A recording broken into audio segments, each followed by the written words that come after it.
En el corazón de la noche, donde las sombras bailan y las estrellas brillan con un resplandor misterioso, hay un mundo oculto que late con un ritmo ancestral. Un mundo donde las brujas tejen sus hechizos, invocan a los espíritus y desentrañan los secretos del universo. Bienvenidos a Vivencias. Hoy escucharás 3 vivencias que te erizarán la piel y te preguntarás, ¿qué es la brujería? ¿Listos? ¿Listas? Bienvenidos al 15º capítulo de horror. Buenas noches, soy Bruja de Nuevo León. Con el ciclón que estamos pasando aquí en Monterrey tenemos prohibido salir y prácticamente se detuvo el mundo. Y pues decidí contar una historia y esta pues estará dividida en 2 partes para que no se haga muy larga. ¿A cuántos de ustedes aquí se les ha hecho fácil prender palo santo para limpiar el aura en su casa o hacer algún ritual que vieron en TikTok? O ya en otro caso ir a buscar ayuda en la bruja. Este relato que les voy a contar es basado en una experiencia de una clienta que llegó a mi casa. Yo sé que suena muy de película, muchas de las historias que he vivido, pero les puedo jurar que solamente son mis vivencias como bruja. Esta vez voy a hablar de 5 piezas muy importantes en mi vida que hacen que día a día yo siga ayudando gente. Suena el celular de mi marido con una notificación. Amor, dice Arturo que está tratando de localizarte a tu celular y no le contestas. Le urge verte, ya en su casa. Perdón, es que está en vibrador, por eso no me di cuenta. ¿Pero qué pasó? No lo sé, no me dijo nada más en el audio. Se escuchaba agitado y se escuchaba aire, creo que iba manejando. Llámale, pregúntale que si todos están bien, si no tuvieron un problema. Mi esposo inmediatamente le regresó la llamada a Arturo. Mi esposo es mi mano derecha. Él tiene su trabajo normal, pero él me apoya en todo lo que yo le pida. ¿Y Arturo? Arturo es nuestro padrino. Arturo es la cabeza de nuestra casa religiosa.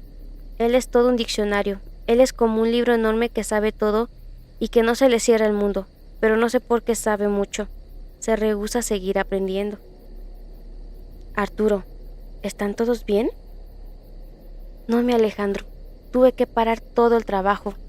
Tuve un problema con una clienta. Se salió todo de control y vamos ahora mismo por una señora con una posesión demoníaca.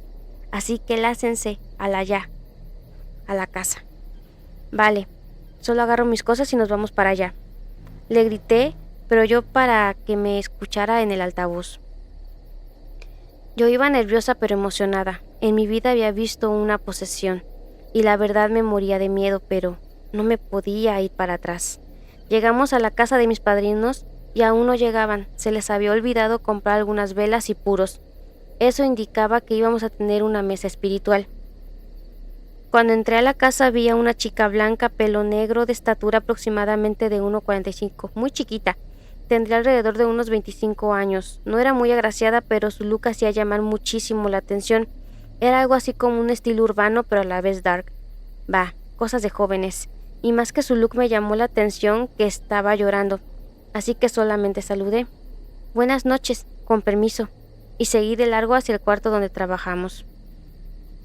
¿Quién es esa niña, la que está en el sillón llorando?, le pregunté a Dundun. Ah, es Melissa, la hija de la señora que tiene la posesión. Ok, ¿y la señora? Tuvimos un problema grandísimo al querernos traer a la señora. Hubo toda una pelea y no pudimos traerla. Al enterarse que íbamos por ella para despojarla, los brujos con los que trabaja la señora hicieron todo un show. Se amotinaron en su casa y no la dejaron salir. Melissa se puso como loca y dijo que le iba a llamar a la policía, que lo que iba haciendo con su mamá era un secuestro. Así que exigía que le entregaran a su mamá, pero de la nada salió la señora y le dijo a Melissa que ella no iría a ningún lado. Que lo único que Melissa quería era llevarla a un manicomio porque ella y su hermano querían quedarse solamente con su casa. Por eso ella había pedido ayuda a sus brujos para que la sacaran. Espera, ¿qué? A ver, no estoy entendiendo nada, Dundun. ¿La señora trabaja con brujos? Sí, la señora trabaja en uno de esos locales donde hacen limpias, venden veladoras y leen disque el tarot. Pero no entiendo, ¿cómo no se dieron cuenta que la señora tenía una posesión demoníaca? No lo sé, dijo Dundun. Es lo que se me hace más increíble de todo esto y pues bueno, no pudimos traerla. Pero, ¿entonces? Yo hacía todas esas preguntas riéndome de lo increíble de la historia. A Melissa yo la conozco desde que estábamos en la prepa y pues me llamó que ya no podía con toda esta situación y pues le comenté a Arturo y me apoyó. Solo que cuando quisimos ir hasta su casa por la señora fue toda una odisea. La camioneta empezó a fallar, nos perdimos, se nos ponchó una llanta. Prácticamente el demonio sabía que íbamos a ir por él y bueno, cuando llegamos se hizo toda esta trifulca. Los brujos llegaron muy rápido a socorrerla. Yo me quedé con cara de wow, mientras me reía. ¿En qué problema nos estábamos metiendo? Pero espérame, dijo Dundun. Esto no acaba ahí. Melissa nos pidió ayuda porque su mamá empezó a decir incoherencias y de la nada le prendió fuego a su colchón. Estando la señora encima de él, se encerró en su cuarto y no dejó entrar a nadie. El fuego comenzó a consumir las cortinas y Melissa entró en pánico y salió a pedir ayuda a los vecinos y entre varios tumbaron la puerta mientras que otros apagaban el fuego y la señora se negaba a salir de ahí. Fue traumatizante para Melissa y su hermanito. ¿Cómo le iba a decir que no podíamos ayudarla si ella fue mi primer amor? Por favor, ayúdenme a ayudarla.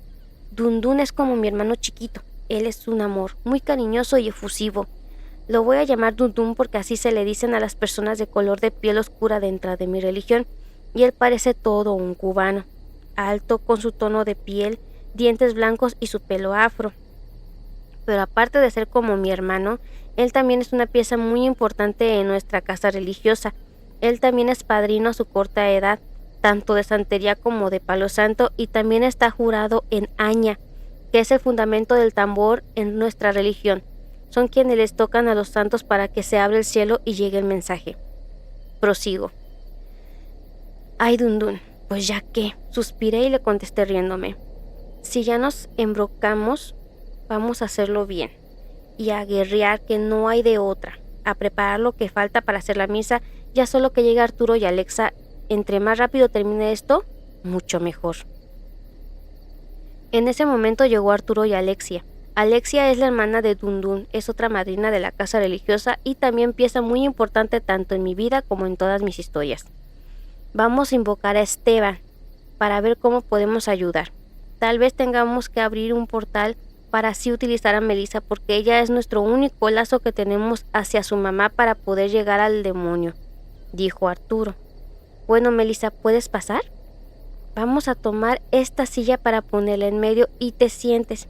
No te vayas a asustar. Tenemos que apagar los focos y solamente quedarnos con esta vela. Nadie puede hacer ruido.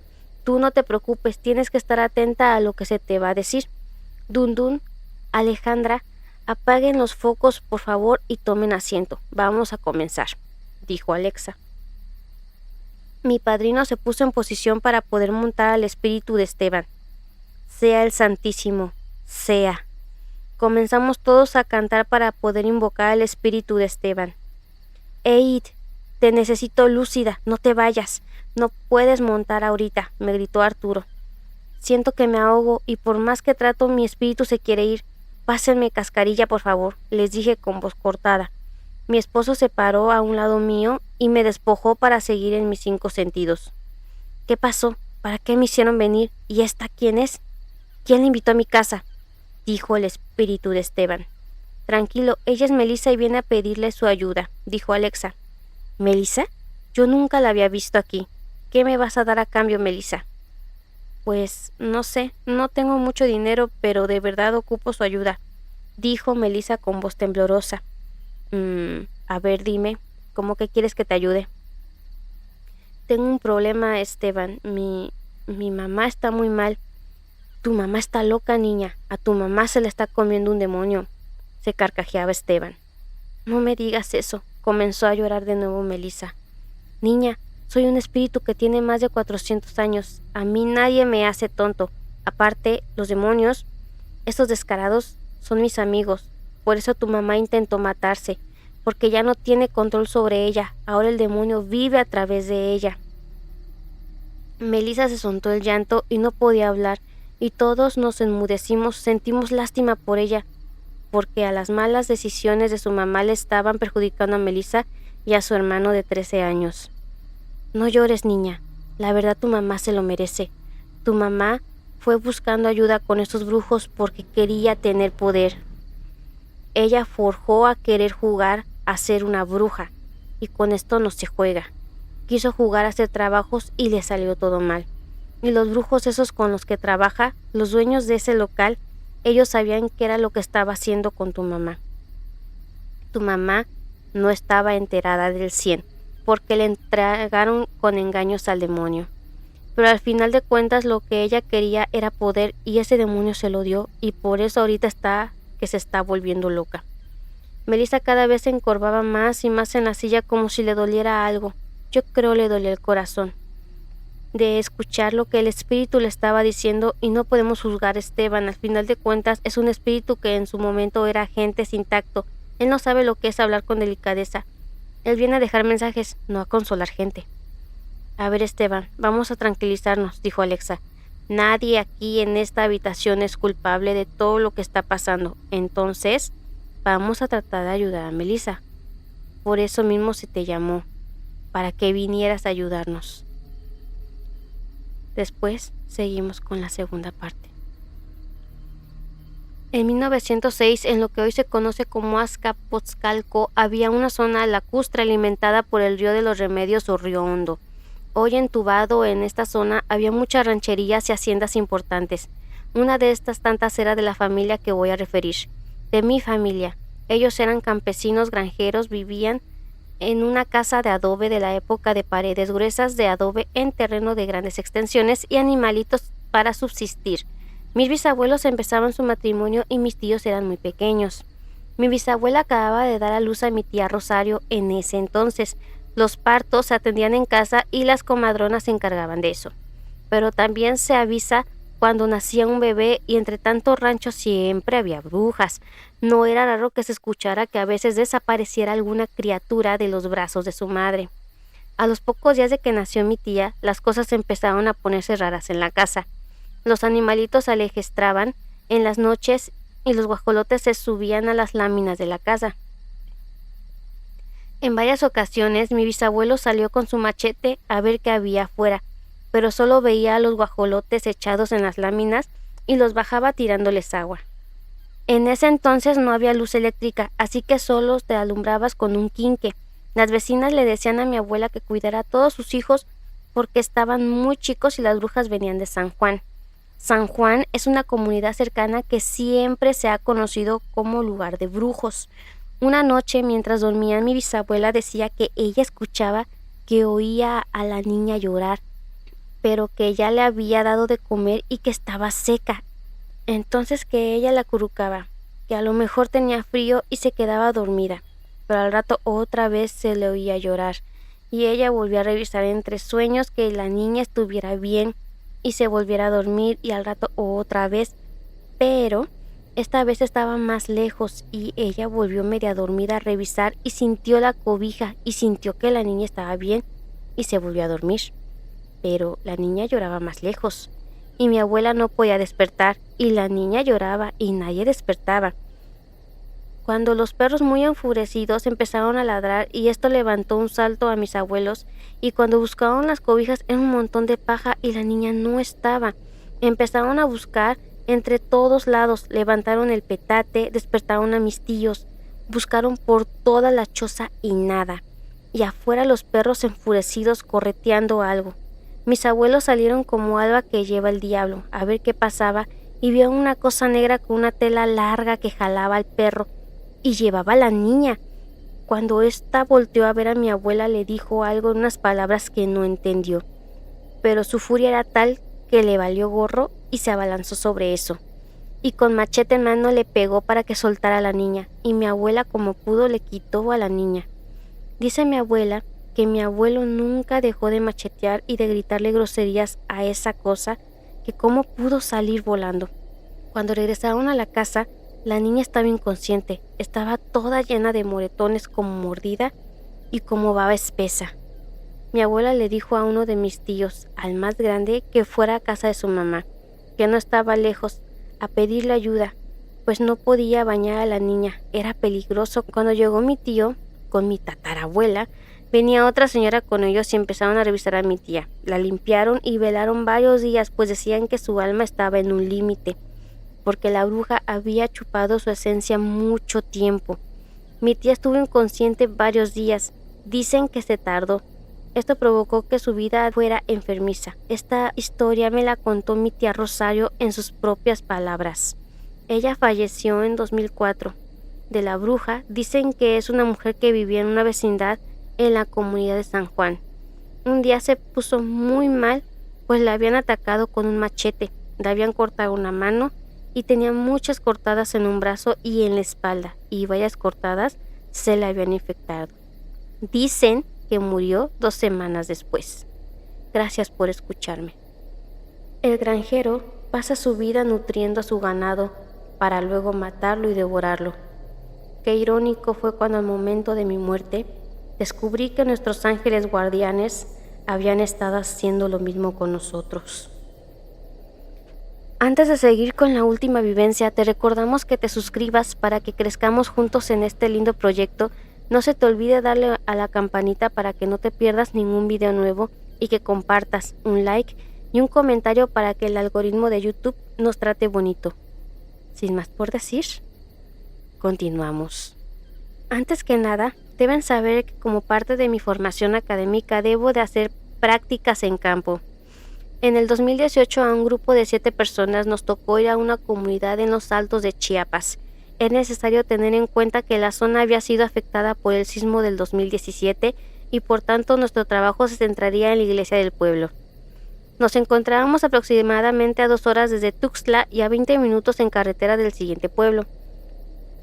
Para que se lo imaginen, es una zona entre montañas, con un clima bastante frío, no tanto por la temperatura, sino por las fuertes corrientes de aire.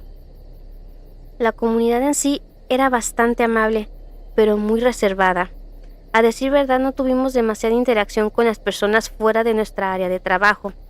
Nos ofrecieron alojamiento durante las 4 semanas que duraba el proyecto en un seminario anexo a la iglesia.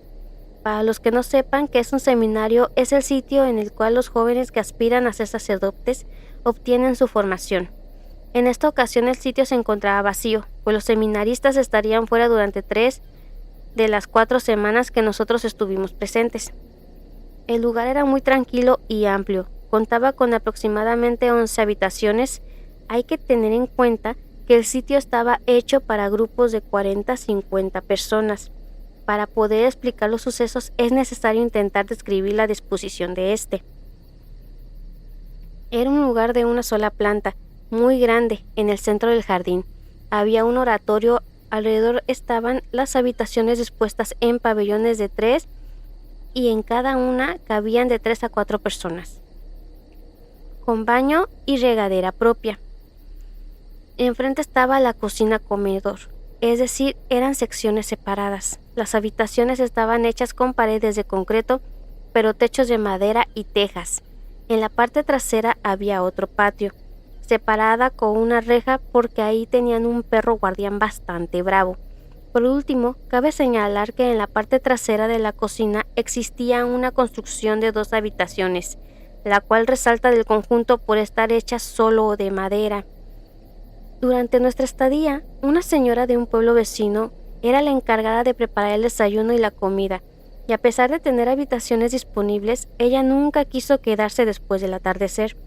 Era muy amable y nos contaba cómo era la vida de las personas de la localidad, qué lugares podíamos visitar en nuestro tiempo libre o cómo es que ella había llegado a ser cocinera. Asimismo, nos relataba que llevaba ya bastantes años trabajando en el seminario y cómo era su relación con los diferentes grupos de seminaristas que llegaban uno tras otro. Un día durante el desayuno entre plática nos preguntó: ¿a ustedes no los han asustado? Nos pareció una pregunta casi natural, pues el lugar se prestaba para que se llegara a pensar eso. Una iglesia deshabitada, cerrada a raíz del terremoto del 19 de septiembre, pocas personas solas y lejos de todo. No, doña Lupita, nunca, contestamos. Lo dejamos pasar, al momento no significaba nada. Durante la primera semana no pasó nada, Trabajábamos 8 horas y terminábamos muy cansados. Dormíamos y despertábamos temprano porque tenemos que aprovechar las pocas horas de sol. Como les conté, doña Lupita nunca se quedaba después del atardecer. A veces nos dejaba comida extra para la cena y otras veces nosotros la preparábamos. Una noche, la mayoría estábamos en la cocina y solo uno de nuestros compañeros se encontraba en su cuarto. Lo vimos salir exaltado porque escuchó que algo muy pesado había caído en el techo. Como ya les conté, es propio de las localidades tener fuertes vientos. Bromeando nos dijo: ¿No escucharon la vaca que cayó del cielo? Sin entender el sentido de la broma, él explicó que había escuchado el aire correr y como algo pesado había caído en el techo de su habitación. Sin embargo, nosotras no escuchamos ruido alguno. Entonces, buscando una explicación, pensábamos que quizá había caído un tronco o algo similar.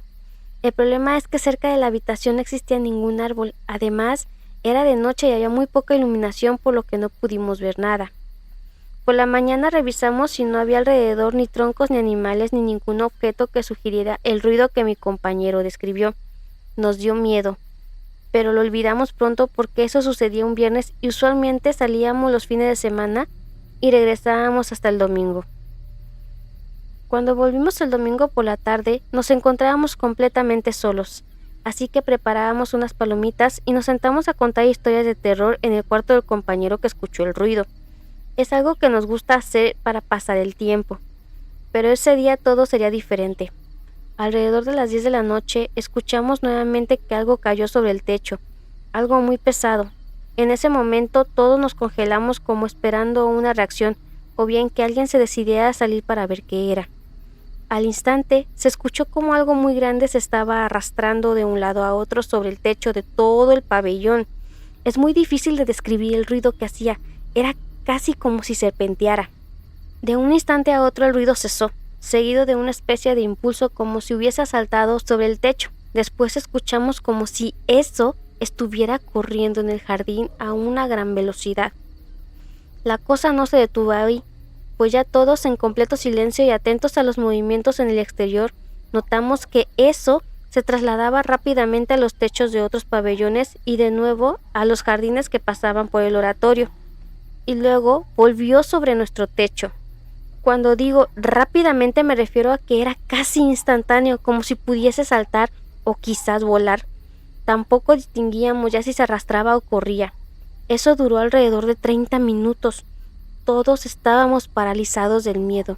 No intentamos salir hasta la mañana siguiente. Incluso evitábamos voltear hacia las ventanas que carecían de cortinas. Creo que nunca habíamos tenido tanto miedo, ni yo tanto miedo en mi vida. Algo se había hecho presente esa noche como diciendo: aquí estoy. Después de una noche en vela durante el desayuno, todos nos encontrábamos mudos. Nadie quería comentar al respecto. Fue entonces mientras recogíamos la mesa cuando mi compañera y yo nos quedamos solas con doña Lupita. Doña Lupita, ¿por qué nos preguntó si nos habían asustado? Porque los seminaristas luego me cuentan que sueñan feo, dijo de una manera poco convincente y evasiva. Mi compañero y yo, insatisfechos de esa respuesta, empezamos a contarle todo lo que había pasado por la noche. Durante toda la narración, doña Lupita solo nos observaba sin decir nada. Era muy pero muy frustrante porque pensábamos que ella sabía algo y no quería hablar. Así que nos miramos y decidí preguntarle directamente si había brujas en el pueblo. A lo que ella respondió: no te puedo echar mentiras, porque la religión nos lo prohíbe. La verdad es que sí hay. Nos contó que hace unos años en la casa de madera vivía una monja que trabajaba con los seminaristas y a ella le asustaban de la misma manera que a nosotros. El problema era que ella logró prohibir que se tomaran bebidas alcohólicas en las celebridades sacramentales y había personas muy enojadas con esas medidas, en especial los dueños de las cantinas. No solo asustaban, ella sentía que tenía un olor fétido, impregnado, y que por eso las personas no le hablaban. Pero doña Lupita decía que no notaba ningún olor. En repetidas ocasiones, la monja le pedía que le oliera los pies porque sentía que apestaba, pero era algo que solo ella podía percibir. Tuvo que marcharse del pueblo porque se enfermó, pero se recuperó de su salud una vez que cambió de localidad. Terminamos más asustados con esta anécdota y decidimos no contarle al resto de nuestros compañeros para que no estuvieran más temerosos de lo que ya estaban. Al finalizar el día, trabajábamos con nuestra jefa del proyecto, que también se quedaba en el seminario y que además había llegado una semana antes. Queríamos saber si a ella le había ocurrido algo similar. Cabe resaltar que ella era una persona escéptica. Sin embargo, no menospreció nuestra historia y agregó que la semana que ella estuvo sola en el seminario, una noche escuchó algo correr en el jardín frente a su cuarto, pero ella pensó que había sido el perro que se le había salido de su reja, teoría que descartó a la mañana siguiente cuando observó al animal en su sitio habitual, pero apegada a su escepticismo no le dio más vuelta al asunto. A partir de ese día, la percepción de todos sobre aquel apacible lugar había cambiado, y junto con esa experiencia comenzaron a pasar sucesos inexplicables a lo largo de las siguientes semanas. En ocasiones, sin importar la hora del día, las puertas de las habitaciones deshabitadas se abrían solas. Durante la noche, esto mismo ocurrió, pero con las llaves de las regaderas o las puertas de los armarios. Incluso, en una ocasión la puerta del cuarto de nuestro compañero se abrió en su totalidad mientras él dormía. Suceso difícil de explicar, pues esa puerta estaba colgada y costaba trabajo abrirla y cerrarla. En mi caso, mi habitación estaba a un lado de una bodega y por la noche se escuchaban ruidos que eran difíciles de explicar, como charolas que se caían o muebles que se movían. Decidí poner papel en las ventanas, me aterraba el negro absoluto de la noche y tenía que dormir con las luces encendidas. Poco a poco, conforme el proyecto iba llegando a su fin y los seminaristas volvieron a la actividad disminuyó, y una semana antes de concluir tras el desayuno, doña Lupita le preguntó a mis compañeros si ya no lo habían asustado. Él le dijo que no, y ella en un tono burlón y entre risas respondió: «Es que la bruja soy yo», mientras soltaba una ligera carcajada. Él se quedó frío y esto no lo contó hasta que estuvimos de vuelta en la ciudad. Gracias por leerme. La luna se esconde, las sombras se disipan y el hechizo se desvanece, por ahora. Gracias por unirte a nosotros en este viaje a través de la magia y lo desconocido. Que las estrellas te guíen y la luna te ilumine en tu camino. Y en estas frías y lluviosas noches de junio, el equipo de Vivencias te desea buenas noches.